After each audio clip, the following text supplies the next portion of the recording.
கல்லை கனியாக்க கனவை நனவாக்க கையில் ஏற்கொண்டு வருவான்.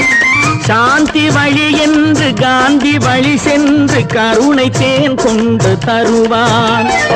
உயிரை தமிழுக்கும் உடலை மண்ணுக்கும் உதவும் நாள் கண்டு துடிப்பான். சுற்றி பகை வந்து சூழும் திருநாளில் வெற்றி தோள் கொண்டு முடிப்பான். வெற்றி தோள் கொண்டு முடிப்பான்.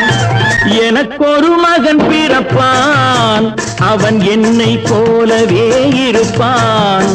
தனக்கொரு பாதையை வகுக்காமல் என் தலைவன் வழியிலே நடப்பான். ஆஹா.